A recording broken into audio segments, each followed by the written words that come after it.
জীবনটা আমার বাবা ছিলেন একজন সরকারি কর্মকর্তা। আমার ছোটবেলাটা, আমার জন্মস্থান খুলনাতে, এবং আমি কিছুটা সময় খুলনাতেই মানুষ হই। এরপরে বাবার চাকরির সূত্রে আমরা যশোরে আসি। আচ্ছা। যশোরে আমার জীবনের বেশিরভাগ সময় কাটে এবং ওখানেই আমার বিয়েটা হয়। আচ্ছা। তখন আমি ক্লাস 8-এ পড়ি। আচ্ছা। ওই সময় আমার বিয়ে হয়। বিয়ের পরেও আমি পড়াশোনাটা করে যাচ্ছিলাম। ক্লাস 8-এ পড়া অবস্থায় বিয়ে দিল কেন আপনাকে? আপনার বাবার অবস্থা কি ভালো ছিল না? হ্যাঁ, বাবার অবস্থা ভালো ছিল, কিন্তু আসলে এখন তো বয়স হয়ে গেছে, তো কি বলবো, মানে তখন আর কি যেই বয়সটা আমার ছিল, তো যে কেউ দেখলে আর কি চোখে লাগতো মানুষের হয়তো। আচ্ছা আচ্ছা। তো আমার আব্বার এক ফ্রেন্ড, তার ভাইয়ের জন্যই সে আর কি আমাকে পছন্দ করে। তো আমার বাবা ওই সময় রাজি হয় না বিয়েটা দিতে, কিন্তু ধরেন সন্ধ্যা 7টা থেকে এই নিয়ে আমার বাবার সঙ্গে আর কি তর্কতর্কি হতে থাকে। আচ্ছা। যে এতটুকু মেয়ে আমি বিয়ে দিব না, আমার ফ্যামিলি থেকে এটা খারাপ চোখে দেখবে, বা আমার মেয়ে আমাকেও খারাপ বলবে, আমার মেয়েটাকেও খারাপ বলবে। আচ্ছা। তো এইভাবে আর কি করতে করতে অনেক, মানে রাত তখন ভোর 4টা বাজে, এই অবস্থায় চলতেছে। তো এক পর্যায়ে আমার বাবার কোনো মতামত আর তারা অপেক্ষা করলো না, যে আমার ভাসুর এখন সে আর কি আমার কোনো মতামতে, মানে আমার বাবার কোনো মতামতের বা আমার আম্মার কোনো মতামতের মূল্যায়ন না করে সে নিজে গার্জেন হয়ে তার ভাইয়ের সাথে আমাকে বিয়ে দিলেন। কে দিল এটা? আমার ভাসুর। ভাসুর মানে এটা তো কিভাবে সম্ভব? কারণ আপনার বাবা মা যদি রাজি না থাকেন তাহলে? না, এখন আমার বাবা দেখতেছে যে আমি এদেরকে ঘর থেকে বেরও করতে পারছি না, আবার এদেরকে হ্যাঁ বলতে পারছি না, না বলতেছি শুনতেছে না, আমি এখন কি করব? মানে সে তো একা। আচ্ছা। হ্যাঁ, সে তো একা, সে তো কোনো কিছু আর কি এটা মানে ডিসিশনও নিতে পারছে না, সময় চাচ্ছে সময়ও দিচ্ছে না। আচ্ছা। তো যাই হোক, একরকম জোরের পরে আর কি বিয়েটা হয়। ওকে। কিন্তু আমার এই ভাসুর যখন আমাকে, তখন আমরা আমি তাকে কাকা বলে ডাকতাম। আমাদের ফ্যামিলিতে সবাই তাকে বাবার বন্ধু হিসাবে আমরা তাকে শ্রদ্ধা করি। আর তার যে ভাইয়ের সঙ্গে আমার বিয়ে হয়েছিল তাকে আমি কোনোদিনই দেখি নাই, আমরা আমাদের ফ্যামিলির কেউ তাকে কখনো দেখেনি। আচ্ছা। যাই হোক, বিয়েটা ওইভাবে হয়ে গেল। সে তখন খুলনাতে চাকরি করে। তো বিয়ে হয়ে যাওয়ার পরে সে আর কি খুলনাতে, আবার তখন ছুটি ছিল আপনার রবিবার থাকতো সাপ্তাহিক ছুটি। আচ্ছা। তো আমার বিয়েটা হলো রবিবারের দিনই, বিয়েটা হলো হওয়ার পরে সোমবারের দিন সকালবেলায় সে আর কি খুলনাতে তার কর্মস্থলে চলে যায়। জি। এরপরে আর কি আমাদের সঙ্গে তখন তো আর ফোন টোনের কোনো ব্যবস্থা ছিল না, তখন ওই চিঠি পাত্রের মাধ্যমে যোগাযোগ। তো এইভাবে আর কি প্রায় 3 মাস পার হয়ে গেল। আমার বাবা আমাকে শ্বশুর বাড়িতে কিন্তু পাঠায়নি। জি। তো একটা সময় আমার শাশুড়ি খুব আফসোস করতে থাকে, আমার শ্বশুর ছিলেন না। শাশুড়ির অনেক আফসোসের পরে আমার বাবা আর কি আমাকে শ্বশুর বাড়িতে পাঠায়। আচ্ছা। শাশুড়িকে দেখার জন্য। ওকে। তা আমি ওখানে যে 3-4 দিন থাকি, থাকার পরে আমি চলে আসি। আসার পরে আমার আব্বা আমার বললেন যে আমার মেয়ের ম্যাট্রিক পাসটা না করা পর্যন্ত আমি কিন্তু দিব না মেয়েকে। আচ্ছা। এখন তোমরা ইচ্ছা করলে রাখতে পারো, না পারলে না রাখতে পারো। তো যাই হোক, আমি ওইভাবে আর কি বাবার বাড়িতে পড়াশুনো থাকি এবং পড়াশুনো করি। একটা পর্যায়ে বিয়ের 1 বছর যখন হয়ে গেল, তখন আমার হাজবেন্ড বললো কি, যাবা, ও তো এখানে পড়াশুনো করে, আমি ওখানে মেসে থাকি, আমার কষ্ট হয়, তো আমি ওখানে একটা বাসা নিয়ে থাকি। আচ্ছা। আর পড়াশোনা আমি ওকে করাবো, আপনার যখন ইচ্ছা, আর ওরও যদি আগ্রহ থাকে তাহলে অবশ্যই আমি ওকে লেখাপড়াটা করাবো। এটা আপনার হাজবেন্ড বললো? এটা আমার হাজবেন্ড বললো। কি নাম ছিল ওনার ভদ্রলোকের? আমার হাজবেন্ডের নাম ছিল রবিউল ইসলাম। আচ্ছা। ওকে। তো সেইভাবে আর কি সে আমি বাসা নিল, বাসা নিয়ে আমাকে নিয়ে আসলো। নিয়ে আসার পর আমি পড়াশোনা করতে থাকি। পরীক্ষার টাইমে আমি গিয়ে পরীক্ষাটা দিতাম খালি। জি। তো এই অবস্থায় চলতে থাকি। তখন আর কি আমি যখন ক্লাস 9 থেকে 10-এ উঠবো, 3-4 মাস আগে, তখন আমি কনসেপ্ট করি। ওকে। তো ওই অবস্থায় আর কি আমি খুব অসুস্থ থাকি। তো এই ট্রিটমেন্ট, আমার তখন ট্রিটমেন্টও চলে, পড়াশোনারও একটু সমস্যা হয়। লাস্টে প্রায় 5-6 মাস পর্যন্ত আমি প্রচন্ড কষ্ট, মানে বলতে কি আমি 6টা মাস শুধু সেলাইনের উপরে ছিলাম। জি। খুবই কষ্ট করছে আর কি। তো যাই হোক, ওইভাবেই ক্লাস 10-এ উঠলাম, ফাইনাল পরীক্ষা দিয়ে ক্লাস 10-এ উঠলাম। উঠার পরে টেস্ট সব পরীক্ষা দিলাম। এরপরে আমার বাচ্চা যখন হলো, তারপরে আমি পরীক্ষাটা দিলাম। তখন বাচ্চার বয়স আমার 2-2.5 মাস হবে, ছোট বাচ্চা। তো আমাদের সময় আবার 2 শিফটে পরীক্ষা হতো, বাংলা ইংলিশটা 2 শিফটে পরীক্ষা হতো। ছেলে হলো না মেয়ে হলো? ছেলে। ওকে। 2 শিফটে পরীক্ষা। তো আমি যখন ফার্স্ট আওয়ারে পরীক্ষা দিতাম, সেকেন্ড আওয়ারে 1 ঘন্টা টিফিন আওয়ার থাকতো। ওই সময় বাচ্চাটাকে নিয়ে আমার দেবর আর আমার বোন আমার কাছে নিয়ে যেত বাচ্চাটাকে। আমি ও তখন বুকের দুধ খেত, আমি ওকে মানে বিষয়টা হচ্ছে সকালবেলা পরীক্ষা আর বিকেলবেলা পরীক্ষা, এর মাঝখানের সময়টা থেকে আপনি ব্রেস্ট ফিড করাতেন বাবুটাকে? হ্যাঁ ব্রেস্ট ফিড করাতাম। করানোর পরে তারপর ওকে খাইয়ে দিয়ে তারপরে আমি নিজে একটু টিফিন খেয়ে আবার সেকেন্ড হাফের পরীক্ষা দিতে বসি। এসএসসি ফাইনাল পরীক্ষা? জি। তো যাই হোক, এইভাবে পড়াশোনার পরে আমি যখন ওই পরীক্ষা আমার যেদিনকে শুরু হলো সেদিনকেই আমার হাজবেন্ড খুলনাতে বাড়িতে কাজ জায়গা কেনা ছিল, বাড়িতে কাজে হাত দিল। খুলনাতে? খুলনার কোথায় এটা? সোনাডাঙ্গা মেইন রোড, আচ্ছা, নিউ মার্কেটের কাছে। ওকে। তো বাড়িতে কাজে হাত দিল, আমি পরীক্ষা দিয়ে আমার ফাইনাল ম্যাট্রিক পরীক্ষা শেষ হওয়ার পরে আমি একবারে যে বাড়িতে উঠলাম। আচ্ছা। এবং বাচ্চাটা আমার ছোটবেলার থেকে ওখানেই মানুষ, ওকে, ওখানে পড়াশোনা। বাড়িতে মানে কি নিজ বাড়িতে? নিজের বাড়িতে। আচ্ছা, তো কত সালে আপনাদের এই বাড়িটা হলো আনুমানিক? আমার বাড়িটা হলো তখন হচ্ছে আপনার ইনকমপ্লিট অবস্থায় আমি উঠছি, কিন্তু এটা কমপ্লিট করতে 87 সাল ওকে, লাগছে। ঠিক আছে, বলেন তারপর। তারপরে যাই হোক, আমি ওইভাবে পড়াশোনা করতেছি। আমি কোনো পড়াশোনা যখন করে আমি বাড়িতে উঠলাম, ছেলেটাকে নিয়ে আমারও অনেক কষ্ট হয়ে যাচ্ছে। তো আমার হাজবেন্ড কাজের লোক রেখে দিল, সবকিছু আমার সাংসারিক দিক থেকে আমি কোনো কষ্ট আমাকে করতে দেয়নি। তো ছেলেটা যখন একটু 3.5 বছর বয়স হলো তখন আমি ওকে, আমার পাশে একটা স্কুল আছে মিশনারি স্কুল, আমি ওখানে ওকে ভর্তি করলাম। আচ্ছা। তো ওখানে ভর্তি করে ওকে দিয়ে আসতাম নিয়ে আসতাম। তো এইভাবে একটা পর্যায়ে ও যখন ক্লাস 2-তে উঠলো তখন ওখানে ক্লাস 2 ফাইনাল পরীক্ষা হয়ে গেল। ক্লাস 3-তে আমি ওকে খুলনা জেলা স্কুলে ভর্তি করি। টেস্ট দেওয়া হলো, টেস্টে এলাও হলো, তারপরে আমি ওকে ওখানে ভর্তি করি। আমাদের জীবনটা খুব ভালোই কাটতেছিল আমার হাজবেন্ডকে নিয়ে। আমার তো অনেক সুখের একটা জীবন ছিল, যেটা আমি আসলে ভাষায় বলতে পারবো না। মানে আমার গায়ে একটু মানে কোন রকম মানে একটু ব্যথা লাগলে মনে হতো যে তার জন্য কলিজাটা ছিঁড়ে গেল। খুব ভালোবাসতো আপনাকে? প্রচন্ড ভালোবাসতো। ছেলে নিয়ে কষ্ট করতাম দেখে সে আমাকে 2টা কাজের লোক রেখে দিচ্ছে, একটা রান্না করার জন্য, একটা ঘরের কাজ করার জন্য। আর আমার একটা সিকিউরিটি গার্ড ছিল, তার ডিউটি ছিল আমার বাচ্চাটাকে বিকালে বিকালে একটু ঘুরতে নিয়ে যাবে। নিউ মার্কেটের সাইডে, তো নিউ মার্কেটের আশেপাশে ঘুরতে নিয়ে যাবে। তো এইভাবে আর কি বাচ্চাটাকে মানুষ করলাম, বড় করলাম। আমার লাইফের সবকিছুই এখন ও হয়ে গেল, আমার তো আর কিছু নাই। আর একটা জিনিস ছিল কি, আমার হাজবেন্ডের একটা জিনিস, আমি ঘরে বসে থাকাটা সেও খুব পছন্দ করতো না। আচ্ছা। মানে আমি একটু বাইরে, সে কোথাও গেলেই বলে কি, চলো না আমার সাথে ঘুরে এসো, চলো, ঘরে বসে বসে কি করবা, ঘরে বসে থাকলে চিন্তা করবা, এটা করবা এটা করবা। আর ছেলে নিচে খেলা করতেছে, আচ্ছা করুক না, সিকিউরিটি আছে তো দেখতেছে। জি। তো এইভাবে আর কি আমাদের লাইফটা খুব ভালো, খুব সুন্দরভাবে আমাদের একটা জীবন কাটতেছিল। তো এর ভিতরে আমার হাজবেন্ডের কিছু এদিক ওদিক ট্রান্সফার হলো, যেমন বরিশালে হলো, যশোরে হলো। আমার বাবা কিন্তু ওই সময় যশোরেই আছেন আর কি। যাই হোক, ছেলে এইভাবে তো চলতেছে। আমি খুলনাতে থাকি, পরে উনি ট্রান্সফার নিয়ে ঢাকাতে চলে আসলেন 96 সালে। জি। তো ঢাকাতে উনি যখন চলে আসলেন তখন আমি খুলনাতে থাকি। ছেলে তখন আমার এসএসসি পরীক্ষা দিল। আচ্ছা। এবং যশোর বোর্ডের ভিতরে সে 72 জন স্ট্যান্ড করছে, তার ভিতরে সে একজন। 72 জন তো স্ট্যান্ড করার কোনো সুযোগ নাই, কারণ আমি যদি 20 জন স্ট্যান্ড করে না, ওখানে গোল্ডেন সিস্টেম আসছে। তো গোল্ডেন কত সিস্টেম সালের পরীক্ষার কথা বলছেন আপনি? আমি এটা বলছি আপনার 1 সালের কথা। 2001 সালে? জি। ঠিক আছে, যাই হোক, আপনার ছেলে খুব ভালো রেজাল্ট করেছে। হ্যাঁ হ্যাঁ, খুব ভালো রেজাল্ট করছে। তখন ওর বাবার ইচ্ছা হলো কি যে ঢাকাতে নিয়ে এসে সে পড়াশোনা করাবে এবং আমাকেও নিয়ে আসবে। আচ্ছা। তা আমার আবার ঢাকা শহরে বসবাসের জন্য আমার কিন্তু আসলে পছন্দ না। আমাদের খুলনাতে আমরা যতটা আরামে বসবাস করি বা আমরা যতটা ভালোভাবে থাকতে পারি, ঢাকার মানুষের জীবন মানে আমার কাছে খুব কঠিন মনে হয়। এটা কি আপনি আগে থেকেই জানতেন নাকি আসার পরে? না, আমি আগে থেকেই জানতাম। কিভাবে জানতেন? আমার ভাই বোনরা আছে, আমি আসতাম, আসা যাওয়া করি। না, এটা আপনি একদম 100% সত্যি কথা বলেছেন। বিশেষ করে শহরতলি এলাকায় যারা বড় হয়েছে তারা ঢাকা শহরে এসে মানিয়ে নেওয়া খুব কঠিন। এবং এটাও আবার সত্য যে 2, 4, 10, 15 বছর যখন ঢাকা শহরে মানুষ অভ্যস্ত হয়ে যায়, তখন ঢাকা শহরের মানুষ আবার অন্য জেলায় গিয়ে থাকা সেটাও খুব কঠিন হয়ে যায়। হ্যাঁ হ্যাঁ হ্যাঁ। তো তখন আমার ওই হাজবেন্ড যখন এখানে আসলো তখন সে বললো কি যে ছেলে তো ম্যাট্রিক পাস করছে, ভালো রেজাল্ট করছে, তো আমি তো ছিলাম না, তুমি তো সবকিছু করছো, আমার পক্ষ থেকে তোমার জন্য একটা ভালো গিফট থাকবে। ওই সময় ওই 1 সালে উনি ফার্স্ট আমাকে ওই ছেলের রেজাল্টের উপরে ভিত্তি করে আমাকে ফার্স্ট মোবাইল গিফট করে উনি।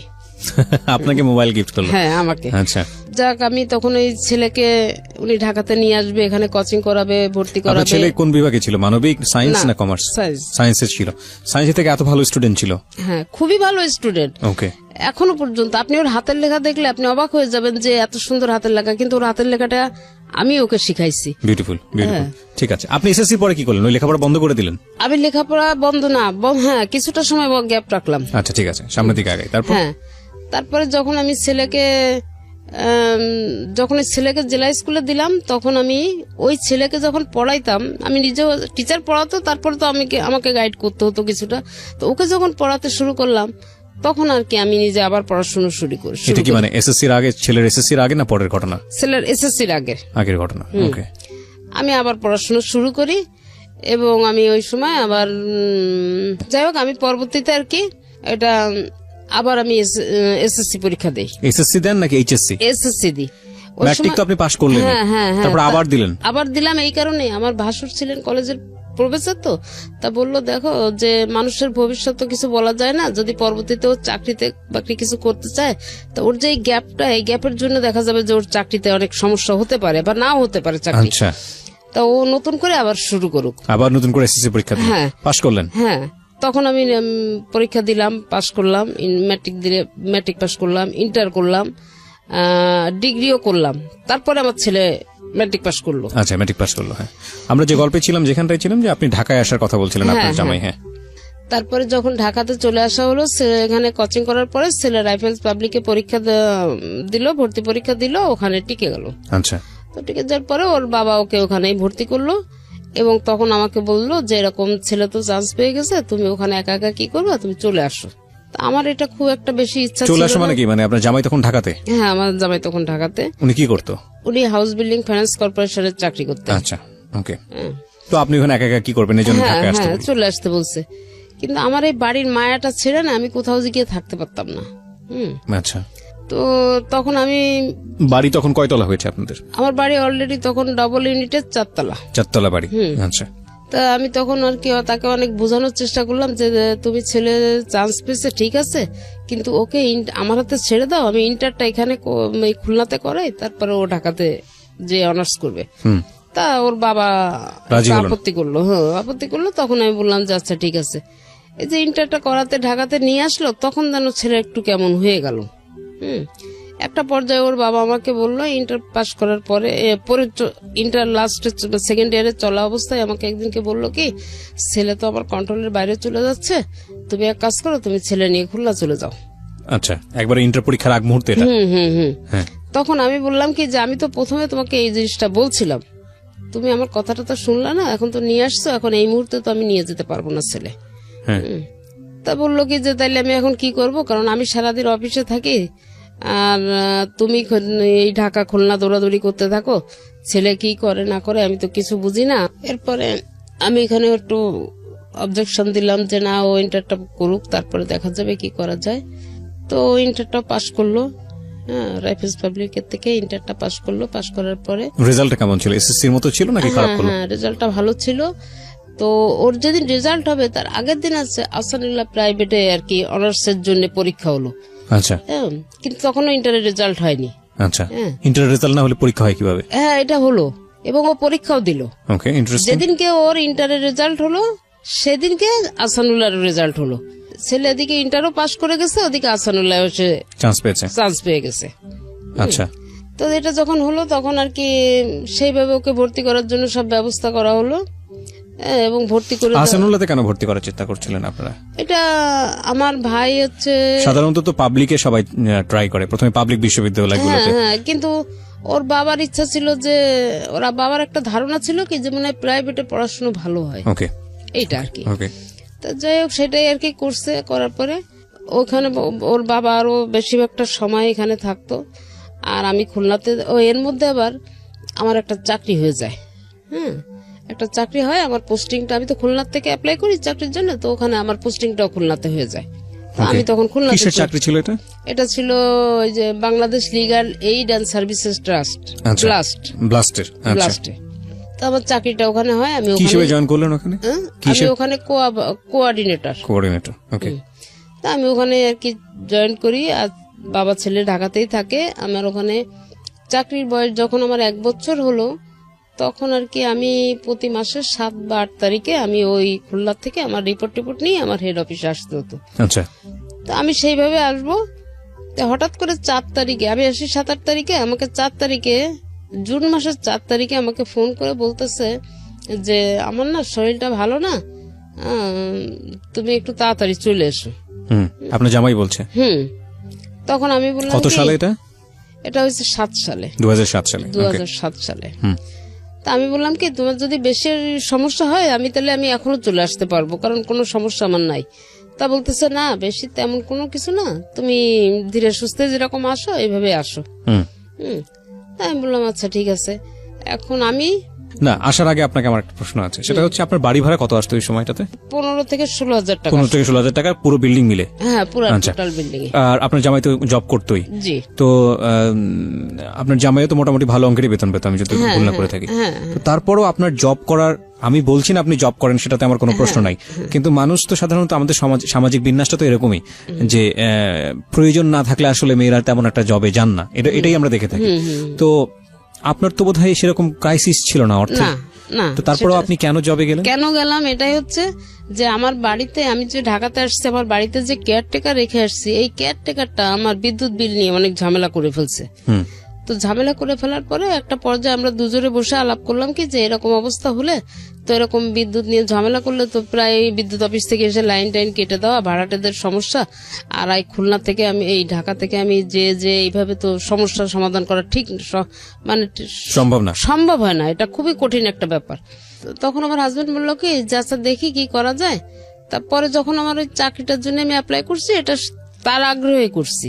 তো তখন ওই আগ্রহটা স্যার এই কারণেই ছিল যে যদি খুলনাতে আমার চাকরিটা হয় আর আমি খুলনাতে থাকতে পারি, তাহলে আমার বাড়িতে কেয়ারটেকারের দরকার হবে না, আমার নিজের তত্ত্বাবধানে আমার বাড়িটা থাকবে, কোনো ঝামেলা ঝঞ্ঝাট হবে না। তো এটা বললাম। তখন আমি আর কি, যখন চাকরিটা হলো, বলুন তারপরে। তো আমি অফিস থেকে বাসায় গেছি। বাসায় যাওয়ার পরে আর কি এমনি উনি মানে নিজে যখন দুপুরে সকালে যে অফিসে গিয়ে আমাকে একটা ফোন দিত, বা বাসা থেকে বের হওয়ার সময় ফোন দিছে, দুপুরে যখন সে খেতে বসবে তার আগে, এই অফিসেই তো খাওয়া দাওয়ার সিস্টেম ছিল তার, অফিস দুপুরে খাওয়া দাওয়ার আগে আমাকে ফোন দিত। কারণ আমি না খাওয়া দাওয়ার প্রতি আমার আবার একটু খুব অনীহা। মানে অনীহা বলতে কেমন, এই বাচ্চাদের মতো আমাকে জোর করে ধরে কেউ খাওয়াইতে পারলে মনে ভালো হয়, কারণ একা একা থাকি তো। খুবই আমার ভাতটা মোটেই আমার একেবারে পছন্দ ছিল না। আচ্ছা, এরকম আর কি। তো আমার যে পার্মানেন্ট কাজের লোকটা ছিল, ওকে সবসময় এটা সে সতর্ক করে দিত, এবং ওই খাওয়ার আগে আমাকে খালি জিজ্ঞেস করতো, তুমি যে কোথায় আছো? অফিসে। তা খাওয়া দাওয়া কি করছো? তা না, বাইরে বেরোয় দেখো সামনে ভালো কোন রেস্টুরেন্টে বসে খেয়ে নাও। আচ্ছা ঠিক আছে খাবো। আমি আরো বরং উল্টা রাগ করতাম তার উপরে, যে কি আমাকে কি ছোট মানুষ পাইছো নাকি, তুমি এরকম করো কিসের জন্য? এখন আমাকে বললো যে ঠিক আছে, তোমার এখন আসার দরকার নেই, তুমি তাহলে 7 তারিখেই আসো। তা আমি বললাম আচ্ছা ঠিক আছে। এখন আমার ছেলে তো এখানে আছে, তো 4 তারিখেই, এই কথা 4 তারিখ দুপুরে আমার সঙ্গে হলো। আমি যখন অফিস থেকে বাসায় আসছি, বাসায় এসে তখন তো মোবাইলে কার্ড সিস্টেম, আমি বাসায় এসে রেস্ট নিয়ে আমি মোবাইলের দোকানে যাই, আমি কার্ড কিনতে গেছি। তখন আমাকে আমার ছেলে ফোন দিয়ে বলতেছে, আব্বুকে নিয়ে আমি একটু শ্যামলীতে আসছিলাম, এই সংসদ ভবনেই থাকতো আর কি। তা বলছে যে আব্বুকে নিয়ে আমি শ্যামলীতে আসতেছিলাম, তো এই সময় আর কি আব্বু একটু কাশি দিল, বুকে ব্যথা করতেছে। আচ্ছা। তো বুকে ব্যথা করলে আমি সাথে সাথে সরোয়ার দিদি নিয়ে ডাক্তার দেখালাম। তো তুমি যদি কি হয় আমি তোমাকে জানালে তুমি রওনা দিও। আচ্ছা। তাই আমি বললাম আচ্ছা ঠিক আছে। তো এর মধ্যে আর কি 10-15 মিনিট পরে ছেলে আবার ফোন ব্যাক করলো। ফোন ব্যাক করার পরে আমি বলছি কি ব্যাপার? তো বলছে আম্মু ডাক্তারের কাছে নিলাম, ডাক্তার যখন আব্বুকে দেখে কি করলো, আমাকে তো ভিতরে ঢুকতে দেয়নি, তো দেখলাম যে একটা হুইল চেয়ারে আব্বু সেন্সলেস অবস্থায় উপরে নিয়ে গেল। তারপরে 10-15 মিনিট পরে ছেলে আমাকে আবার ফোন দিল, দিয়ে বলতেছে আম্মু আব্বুর অবস্থা বোধহয় ভালো না, আমাকে ডাক্তার বললো 2টো ইঞ্জেকশন এনে দিতে। তো আমি 2টো ইঞ্জেকশন এনে দিছি, আব্বার বুকের ওখানে ইঞ্জেকশন 2টা পুশ করছে, আর আব্বাকে ক্যাবিনে দেওয়া হয়েছে, কোনো সেন্স নাই, তুমি রওনা দাও।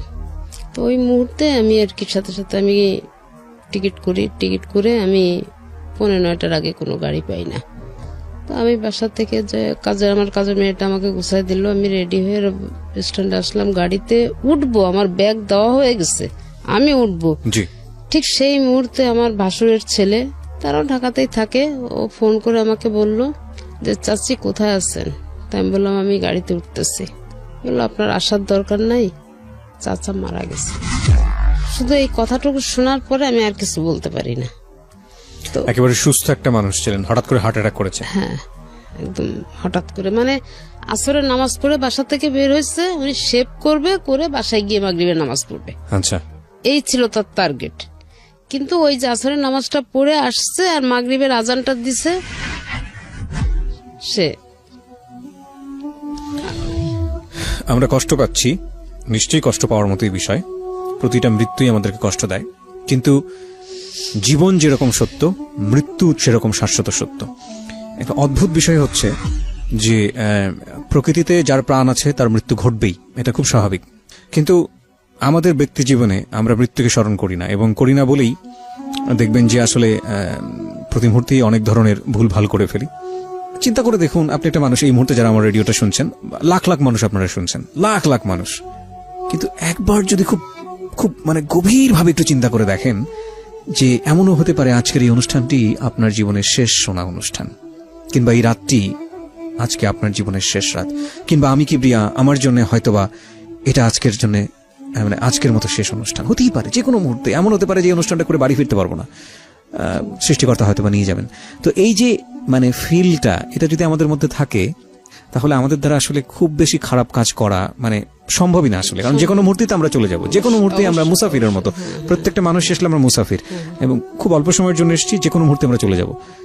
কিন্তু অদ্ভুত বিষয় হচ্ছে আমরা এটা চিন্তা করি না, এবং এই চিন্তাটা যদি আবার খুব গভীরভাবে করা শুরু করি, তাহলে জীবনের সামনের দিকে এগোনোও খুব মুশকিল।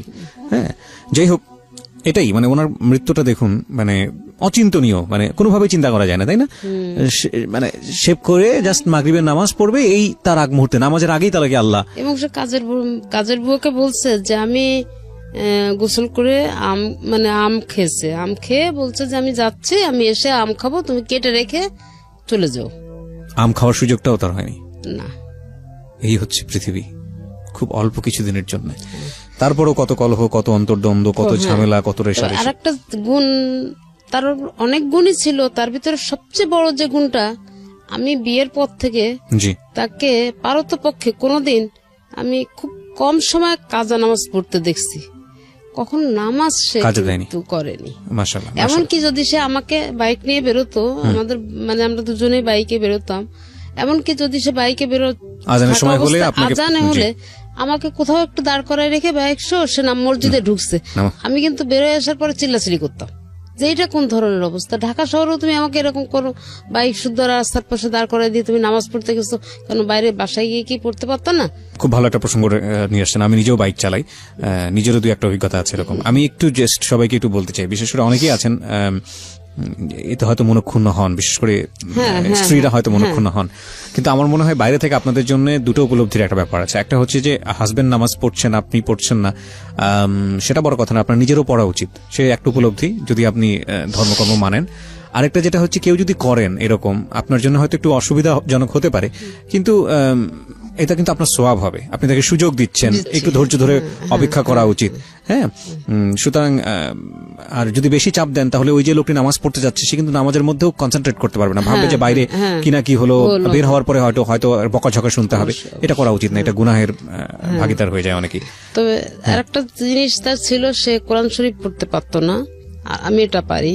জি। তো সে ওই যে আমপারা বলে, যেটা কোরআন শরীফ পড়ার আগে প্রথম যেটা আমাদের শেখার জন্য ওই বইটা সে কিনে আমার কাছে অনেক সময় বসতো পড়তে। আচ্ছা, যখন একটু যুক্ত অক্ষর আসতো বা একটু কঠিন শব্দ আসতো, বলতো এটা বাদ দিয়েই পড়ি। হ্যাঁ, আচ্ছা। তো আমি বলতাম কি, তাহলে তো তোমার এই ওয়ার্ড মানে এটা তো ভুল হয়ে যাবে, অর্থটা তো ভুল হয়ে যাবে, ওইটা করলে তো হবে না, তোমাকে এটা পড়তে হবে। তো সে চেষ্টা করতো আর কি আমার কাছে বসে এটা পড়ার কোরআন জন্য। শরীফটা আসলে যারা পড়েন তারা তো বিশেষ সওয়াবের অধিকারী হন। আর আরেকটা বিষয় যেটা হচ্ছে বুঝে পড়া উচিত, যেই হ্যাঁ, পড়ছেন অবশ্যই অবশ্যই এটা অবশ্যই বুঝে পড়ে। হ্যাঁ। আমাদের কিন্তু একটা রেওয়াজ আছে, আমরা দেখবো যে সকালবেলা উঠে সবাই কোরআন শরীফ তেলাওয়াত করছেন, হ্যাঁ। তেলাওয়াতে তো একটা সওয়াব আছেন, কিন্তু যদি বুঝে পড়া যায় এবং সেটা যদি ব্যক্তি জীবনে আরো আমল করে বেশি- সেটা অনেক বেশি আরো উপকারী। বেশি ভালো, হ্যাঁ। জি, তো আপনি যে প্রসঙ্গে ছিলেন যে আপনি যেটা বলছিলেন যে উনি মারা গেলেন হঠাৎ করে এবং আপনি তখন বাসে ওঠার আগ মুহূর্তে এই ঘটনাটা, এবং তারপর আপনি জানেন না যে আপনার কি হয়েছে। না, সেন্সটা যখন ফিরলো তখন কি অবস্থায় দেখছেন? বাকি সেন্সটা যখন ফিরলো এর মধ্যে সম্ভবত আমার যে ভাড়াটিয়ার আছে এদের সঙ্গে তো আমি খুবই ক্লোজ, জি তো সম্ভবত আমার ছেলে বোধহয় ফোন করে তাদেরকে কিছু জানাই দিছিল। জি তো আমি যখন ওইখানে ফোনে কথা বলতেছি তখন আমি দেখি যে আমার বিল্ডিং এর লোকজনগুলা সব 7টা ফ্যামিলি, তো 7টা ফ্যামিলি দেখি যে এরা সব রিক্সা ভরে আসতেছে, আমি ওদের দিকে তাকায় আছি আর ফোনে কথা বলতেছি। এরপর আমি আর কিন্তু ওই খবরটা শোনার পরে আমি আর কিছু বলতে পারি না, আমার হাত থেকে ফোন টোন সব ছুটে গেল। তো যাই হোক, ওরা দেখি যে পরবর্তীতে যখন আমার সেন্স আসছে তখন আমি দেখি যে আমি আমার বাসাতে আমি খাটের উপরে আমাকে শোয়া রাখা হয়েছে। কত সালের ঘটনা এটা? এটা 7 সালের জুন মাসের 4 তারিখের রাত। আচ্ছা, 2007 সালের জুন মাস। হ্যাঁ, তো ওইভাবে আর কি রাতটা ওখানে বাড়িতে আমার বাড়িতে আমি কাটাই। এদিকে আমার ভাই বোন যারা আছে তারা সবাই মিলে, ছেলে সহ ভাই বোন সবাই মিলে তার ডেড বডি গ্রামের বাড়ি আমার যশোরের শ্বশুর বাড়ি ওখানে নিয়ে যায়। আপনি কি ওই সময় জাননি? আমি রাতে যাইনি, আমি ভোরবেলা উঠে, মানে এরা তো ঢাকা থেকে লাশ নিয়ে যাবে, আমাকে ছেলে বললো কি তুমি ভোরে আসো। রওনা দিও। হ্যাঁ। আচ্ছা, আর ওর ফ্রেন্ডদেরকে বলে রাখছে যে এরকম তোরা মাইক্রো ভাড়া করে আম্মুকে গাড়িতে উঠাই দিস, আর সাথে কে কে আসতে চায় তাদেরকে দিয়ে মোটামুটি গাড়িটা হুম, রওনা করে দিস, আমি এখান থেকে আম্মুকে নামাই নিব। জি। তো সেইভাবে আমরা, আপনার ছেলে তখন কিসে পড়ছে? হাসানুল্লাহতে? হ্যাঁ হ্যাঁ, আচ্ছা, তো তখন আর কি আমি চলে আমার মা, আম্মা, আমি এবং আমার ওখানে আশেপাশে আরো এক অফিস কলিগ 5 জন আছে, তারা অনেক ভাড়াটিয়া, সবাই মিলে মোটামুটি 2টা মাইক্রো নিয়ে আমরা বাড়িতে আসি, যশোরে আসি। জি। আসার পরে আমি যখন বাড়িতে আসি ওই গাড়িতেই আমি সেন্সলেস হয়ে যাই আর কি। যখন আমাদের বাড়ির রোডটা ঢুকে না তখনই আমি সেন্সলেস। তো ওই অবস্থায় আমাকে বাড়িতে ঢুকানোর পরে কিভাবে কি করছে না করছে আমি জানি না। তো যখন আমার সেন্স আসলো আমাকে ধরে নিয়ে আমাদের উঠানের ভিতরে নিয়ে গেল, দেখলাম আমার হাজবেন্ডকে তখন গোসল করাচ্ছে। আমাকে পাশে একটা চেয়ার দিল, আমি বসলাম, তাকে গোসল করাচ্ছে, কিন্তু আমি কোনো কথা বলতে পারছিলাম না। তো গোসল করানোর হয়ে গেল, কাপড় টাপড় আমার সামনেই কাপড় টাপড় পরালো, সবকিছুই করলো। এরপরে তাকে যখন তার লাশটা নিয়ে ওখান থেকে সরাই নিল, নিয়ে মসজিদের কাছে রাখলো, আমাদের পারিবারিক মসজিদ, পারিবারিক গোরস্থান। তো মসজিদের কাছে যখন রাখছে তখন প্রচন্ড একটা ঝড় আসলো, কোনো বৃষ্টি না, এত পরিমাণ একটা বাতাস আসলো যে কেমন যেন তোলপাড় হয়ে গেল, মানে 2-5 মিনিটের ভিতরে। তখন এই খাটিয়াটাকে মসজিদের ভিতরে নিয়ে রাখছে। তারপরে যখন ঝড়টা কমলো তখন তাকে বাইরে নিয়ে আসা হলো জানাজার জন্য। তা আমাকে নাকি ওখানে নিয়ে গেছিল তাকে দেখানোর জন্য, কিন্তু আমি দেখতে পারি নাই, মানে আমার সেন্স ছিল না। বুঝতে পেরেছি, মানে হ্যাঁ, আমি দেখতে পারি নাই। তো ওই অবস্থায় আমাকে ওখানে একটু রাখলো, কিছুক্ষণ পরে আমাকে আবার ঘরে নিয়ে আসা হলো, পরে জানাজা হলো, মাটি হলো, সবকিছু হয়ে গেল। এরপরে 3 দিন পরে আমি বাড়িতে সব মিলাটিলাত দিয়ে আমরা সুস্থভাবে আমি খুলনাতে আবার ফিরে আসি। যেদিন আমি খুলনাতে ফিরে আসি ওই দিনকে রাতে আমার ফিরে আসার ব্রেন স্ট্রোক? না, মাইন্ড স্ট্রোক করে। আচ্ছা, মাইল্ড স্ট্রোক, যেটাই হোক না কেন ব্রেন ছিল। হ্যাঁ, স্ট্রোক করে। তো রাত 12টার পরে ঘটনা ঘটে। তো আমার একটা ভাড়াটিয়া ছিল অল্প বয়সী, তো ছেলেটা ও আবার আমাদের ওখানের একটা ক্লিনিকের চাকরি করে। জি। ও তাড়াতাড়ি করলো কি, ওইটা হচ্ছে গিয়ে অ্যাম্বুলেন্স খবর দিল, দিয়ে আমাকে সাথে সাথে হার্টের একটা ডাক্তার ওনার ক্লিনিকে নিয়ে গেল। জি। নিয়ে ওখানে 2 দিন রাখা হলো। রাখার পরে আমি যখন একটু সুস্থ হয়ে কথা বলতে পারছি তখন খালি একটা কথাই বললাম যে আমাকে বাসায় নিয়ে চলো, আমি এখানে থাকবো না, আমাকে বাসায় নিয়ে চলো। মানে আমি বাসায় আসার জন্য খুব অস্থির। জি। তখন আমাকে বাসায় নিয়ে আসলো। এই আস্তে আস্তে আস্তে আস্তে আমি চাকরিটাও ছেড়ে দিলাম। আমি কিন্তু ওই মুহূর্তেই চাকরিটা ছেড়ে দিলাম। চাকরিটা ছেড়ে দিয়ে আমি ওইভাবেই আছি। মানে আমি যেন কেমন একটা হয়ে যাচ্ছি তখন থেকে। আচ্ছা, আমার ভিতরে আস্তে আস্তে পরিবর্তনটা আসতে শুরু করে, এবং পরিবর্তনটা আস্তে আস্তে তখন আমি দেখি কি যে আমার ছেলেটাও যেন কেমন হয়ে যাচ্ছে। তখন চিন্তা করলাম যে আমি তো গেলাম, ছেলেটাও নষ্ট হয়ে যাচ্ছে, নষ্ট হয়ে যাবে। এইভাবে ঘরের ভিতরে সারাদিন দরজা আটকায় দিয়ে যে খাওয়া নেই দাওয়া নেই পড়ে আছে খুলনাতেই। তা আমার আম্মাকে বললাম যে মা তুমি আসো আমার কাছে, নাহলে তো আমি পাচ্ছি না। তা আম্মা আমার কাছে অনেকদিন ছিল আর কি। তো থাকার পরে যাই হোক ওই রান্না বান্না করতো বা ছেলেটাকে একটু খাওয়াইতো, আমাকে ওরকম খাওয়ার কথা বললে আমি চিলাচিলি করে উঠতাম। তো এইভাবে আর কি আমাদের মোটামুটি যাচ্ছে। তখন আর কি ওই যে আমার 3 তলা ভাড়াটি আছে, জি, এই হচ্ছে ওই 3 তলাতে থাকে। তখন আর কি ওই ছেলের ওই অবস্থা দেখে আমাকে একদিনকে বলতেছে, আচ্ছা ছেলেটা এই অবস্থা, ছেলেটার তো আসলে পাগল টাগল হয়ে যাবে, তো ওকে একটা কাজ কামে তো দিতে পারতেন। তাই আমি বললাম ভাই আমার এখন ওই ধরনের মন মানসিকতা নাই যে আমি ওকে কাজে দিব, এখন আমি নিজেই চলতে পারছি না, তো আর একটু সুস্থ হই তারপরে দেখি চিন্তা ভাবনা করবো। আচ্ছা, তখন ওই মুহূর্তে উনি বলতেছে আমার অফিসের ম্যানেজারটা চলে গেছে, তা আমার অফিসে কেউ একটু কাজ করবে। আমি বললাম যে ঠিক আছে আপনি ওর সাথে একটু কথা বলেন। তখন আর কি ওকে ডাক দিলাম, ও আসার পরে ওর সঙ্গে কথা বললো। তো ও বললো ঠিক আছে কাকু, আমি আপনার অফিসের যে কয়দিনের সমস্যা আমি করে দেই। না কিন্তু ওর তো লেখাপড়া করার কথা তখন। কিন্তু ও লেখাপড়া ছেড়ে দিল, বাবার মৃত্যুর পর লেখাপড়া ছেড়ে দিল। এটা তো একবারেই মানে আমার কাছে বেমানান ঠেকছে। এত ভালো স্টুডেন্ট হঠাৎ করে লেখাপড়া কেন ছেড়ে দেবে? তখন আমি ওই তো এই যে কাজের ভিতরে তখন আমি ওকে বুঝাতে লাগলাম যে তুমি না আর যাই করো তুমি লেখাপড়াটা করো।